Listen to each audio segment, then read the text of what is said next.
Hello my peachy pals and welcome back to another video. I'm joined by the members of Scuffed 20, a D&D group I have with my friends. And this is going to be more of a chill video. This is a piece I made based off of some new characters that we have for a new campaign. But yeah, I have the other members of Scuffed 20 here to introduce and talk a little bit about their characters. Do you guys want to introduce yourselves? Hell yeah! I am Maz. Woohoo! Hey, I'm a Telemaniac. And I'm Ink, I guess. Okay. And Mars, do you want to talk about your character since you're at the top of the order?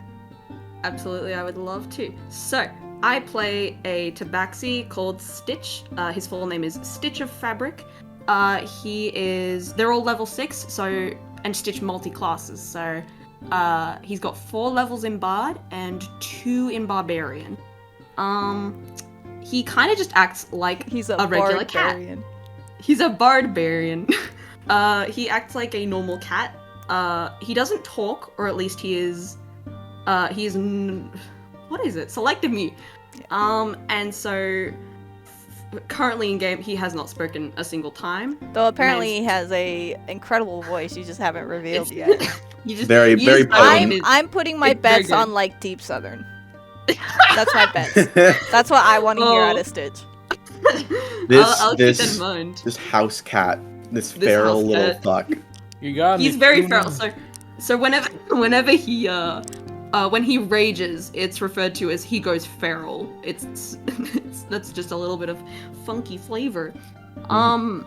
Stitch, for his backstory, he came out of a washing machine, and that's all you get. He came out of a washing machine. He's Isn't he from the Fabric tribe? This is a fantasy setting, like classic. It's homebrew, sure, but it's fantasy. Washing machines don't exist, but this happened anyway. So he was adopted into the ancient laundromat clan, and he earned a love of sewing, which gave him the name Stitch of Fabric. He is a little guy. He's just a little guy. But he uses his, what the hell is it? He has a whole needle. And that's like his weapon. He can thread. He uses some thread from around his waist, and hooks it through the needle to cast his spells, because he doesn't talk, so he kind of just uses... Well, he does talk. Anyway. So that's like his bard instrument, then. Yeah, that is his bard instrument. Yeah. Okay. Funky. And I'm next in line right now. I'm just coloring my character, Roseanne. Her full name's Roseanne the Protective, and the inspiration behind her was I just really wanted to make a dragon character. And so she is a shifter cleric. And she's just very pretty. I like drawing pretty women. Pretty strong You women. are gay. I am very gay. Yeah. Yes. So yeah, I mean, not much else to say about her. She worships under the domain of Paladine or Paladine. Don't ask me where it's from. I'm super embarrassed about it. It's not from D&D. Where'd you get it from? Where'd you get it from? It's not from the Forgotten Realms. It's not from Homebrew. It's not it's its own unique pantheon. It's completely unrelated, like dragon fantasy book set that I've never read. But it's like Paladine's like the god of redemption and stuff, like the belief that no one is beyond saving, and that relates to her backstory, which I won't get too into for spoilers for my fellow Scuffed 20 members. We'd love to hear. You should subscribe on YouTube. Even though we're not recording this campaign. Oh, we're not. But you're so right. We're not. Never mind. That's all they're gonna hear about it, unless I come out with like a new Speedpaint where we just continue to talk. We're on like what, like quote unquote episode 2. I think. Well, if we're doing it by session count, we've done two sessions. No, 3. We've done 3. Have we done 3? We just. I don't remember if we did a session 0. Yeah, because okay. To summarize it without giving spoilers, you arrived. You went out to fight something. You fought the thing. You came back. fought. And then you dealt with some other not so great shit. Emotional drama. Emotional fighting. God, for the third session too. But yeah, she's very soft-spoken. She's very shy, which is surprising considering she's like a woman of faith. Her whole thing is like talking to people, and she's a protector or guardian. But she's also very insecure. So yeah, I just really enjoy playing her. I don't have to try to force my voice to go super low like I had to do for Aeolus. Yeah, rest in peace. Shit for Stitch. But yeah, Telly, you want to talk about your character now? All right.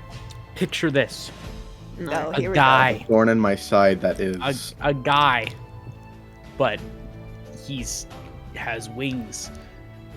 You got Corvus. So I play the character of Corvus Guntram. I know, name seems a bit on the nose given he has a literal revolver as his main weapon. He is a fighter with the archetype of gunslinger that was homebrewed by the Critical Role cast. He's fairly basic character. Watch Vox Machina, just by the way. Yeah, Watch Vox Machina. It's so goddamn good. Fairly basic character. Nothing too exciting about him. Definitely nothing special about him whatsoever in any way. And is just a guy with a gun. And that's definitely his whole backstory. And there's nothing more about him. Definitely not like 18, 20 pages. That would be ridiculous. Yeah, Okay. what was that, like 4,000 words you sent to our poor DM? 4.7k, I believe. Oh my god. Yeah, no.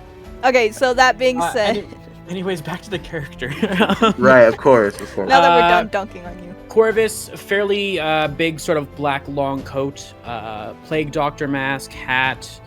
He has 2 guns at his side, both seemingly being made out of bones. One is called Greed, the other is called Envy.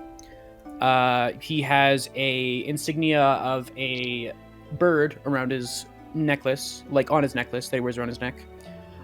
He's not really a magic user. He has some magic, but like I said, he's a fighter, mainly a gunslinger. His backstory is not really defined yet in the campaign. None of people know about it. In fact, it wasn't revealed yet until I think like the second episode. God damn it, the second episode. It was revealed he had wings. Literally the second. It was supposed to be a secret, but because of the situation. To be fair, I tried to give you an out, but you wouldn't take it. Little backstory. First episode of Corvus's thing, I was impaled by one of my teammates onto a tentacled squid that I willingly jumped onto while they were trying to save me, and then the other teammate, Stitch, made it run away with the spell, which caused it to dive into the ocean, pulling me down with it. I thought you could get off of it. I almost died first session, and it was entirely not due to the enemy. To be fair, I rolled three natural ones in a row. Okay, it was an accident. It was real bad. I was literally just on the boat. I was just on the boat. Yeah, so that went great. But yeah, Corvus, fairly basic character, nothing too exciting.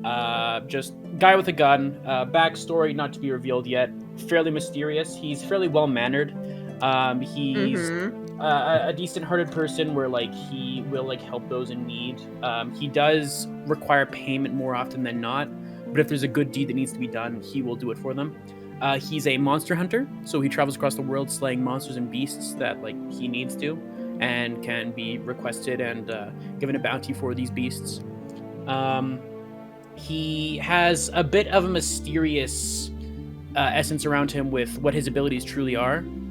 You fucking love doing that for your characters. You really do. It seems to be a trend. Given his wings and some other small things that have been trending about him.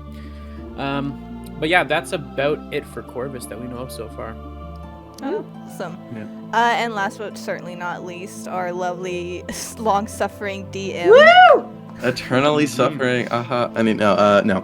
I'm a DM for Ashai, which is a world that I've used so many times. But the thing is that my notes are incomplete, and so I fill in the gaps on the spot, and they become an everlasting, like, unique spin on the world, especially with how my players interact with it. So it's very fun to see the distinct difference. But basically, Ashai is part of a larger world that I believe is called Umanar, which was just before, actually a while before COVID started. I was like, you know what? I'm going to make a completely fleshed out D&D world. It's going to be completely fleshed out. You can turn any direction and it'll be lore or like creation, right? And after making Ashai, I realized how much burnout I had worked and how little I'd slept, and I was like, okay, I'm done. But when the time needed it, Ashai proved pretty useful. When the world needed it most, Ashai came to save the day, and so it's got like Tritons, kobolds for its main population, and it's a pretty fun place with some nefarious wrongdoings on the rise that our players are destined to stop. Well, it's or definitely die fun. trying. It's definitely fun to play in. So thank you. It is. Thank you, long-suffering DM. That's me. But yeah, I think that's everything to say about the characters and about the world. Anything left, you guys?